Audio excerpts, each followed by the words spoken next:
और अध्यक्ष जी आप देखिए कि ये डिस्टर्ब तब करते हैं कि उनको अंदाजा आता है चोट बड़ी गहरी होने वाली है। उनको मालूम है कि मुसीबत में फंसे हैं आज, और कुछ लोग बोल करके भाग जाते हैं और झेलना ऐसे बेचारों को पड़ता है।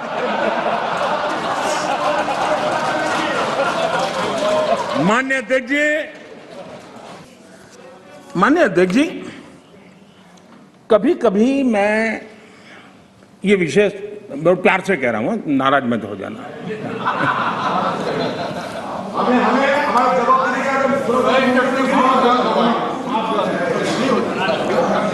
मुझे कभी कभी माननीय अध्यक्ष जी ये विचार आता है, उनके बयानों से, उनके कार्यक्रमों से, उनके कर्तृत्व से, जिस प्रकार से आप बोलते हैं, जिस प्रकार से मुद्दों से जुड़ते हैं, ऐसा लगता है कि आपने मन बना लिया है कि 100 साल तक सत्ता में नहीं आना है।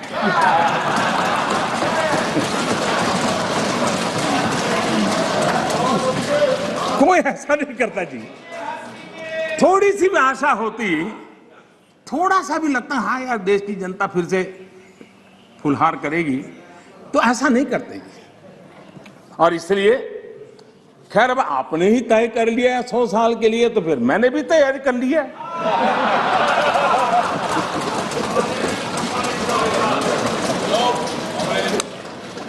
माननीय अध्यक्ष जी,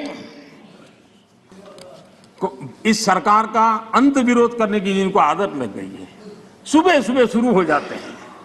और यहां मैंने देखा हमारे अधीर रंजन जी कह रहे थे क्या रखा है, मोदी मोदी मोदी मोदी करते रहते हो, है यही कर रहे थे। हाँ बोले साहब लोग मोदी मोदी मोदी बोल रहे हैं, आप क्यों बोल रहे हैं?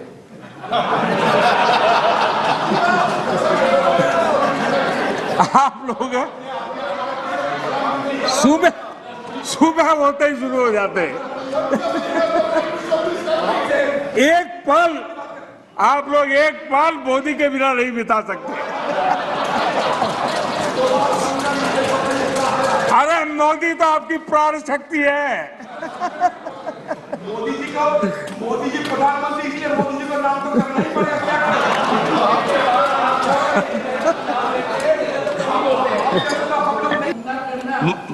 माननीय सदस्य प्लीज। माननीय अध्यक्ष जी समझाएंगे, आप पूरा सुनो, सब समझाएंगे। सदन में थोड़ी बहुत टोका टोकी तो आवश्यक होती है, जरा गर्मी रहती है, लेकिन जब सीमा के बाहर जाता है तो जरा लगता है कि हमारे साथी ऐसे हैं। माननीय अध्यक्ष जी, उनकी पार्टी के एक एमपी ने चर्चा की शुरुआत की थी और यहां से कुछ छोटा मोटा नोकझोंक चल रहा था, और मैं मेरे कमरे से स्क्रीन पे देख रहा था कि हमारे मंत्री प्रहलाद जी पीछे गए, सबको रोका, और वहां से चैलेंज आई कि अगर हमें रोकोगे तो तुम्हारे नेता का ये हाल करेंगे। क्या इसी का ये हो रहा है क्या? माननीय अध्यक्ष जी, दर्शन करने का मौका मिलेगा। माननीय अध्यक्ष जी,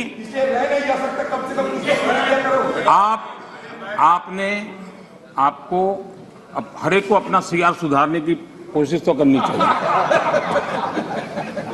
और मैं मानता हूं जितना किया है उससे आपका सीआर ठीक हो गया है। जिन लोगों को रजिस्टर करना है आपके इस पराक्रम को कर लिया है जी, ज्यादा क्यों कर रहे हो? इस सत्र में तो कोई आपको नहीं निकालेगा, विश्वास करो। इस सत्र में आपको कोई निकालने का नहीं, मैं आपको गारंटी देता हूं।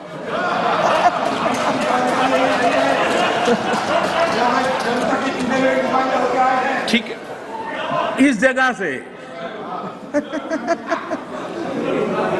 अरे भाई ऐसे ही बच गए हो।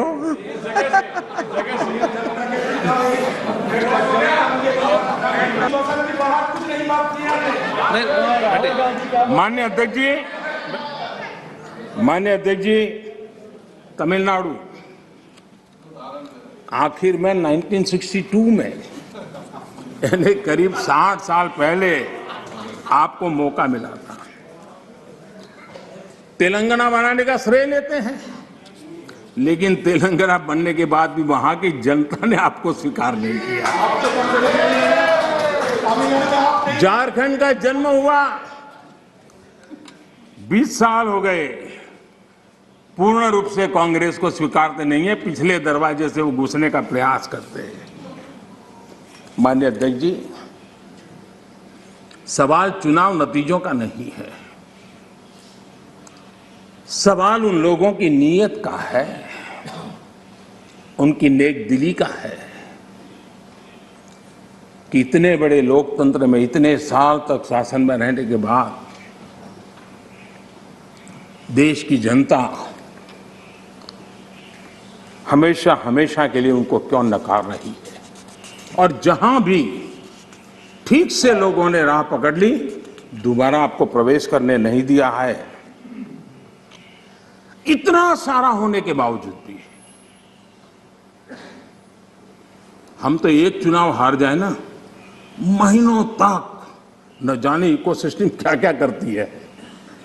इतना सारा पराजय होने के बावजूद भी न आपका अहंकार जाता है, न आपकी इकोसिस्टम आपके अहंकार को जाने देती है।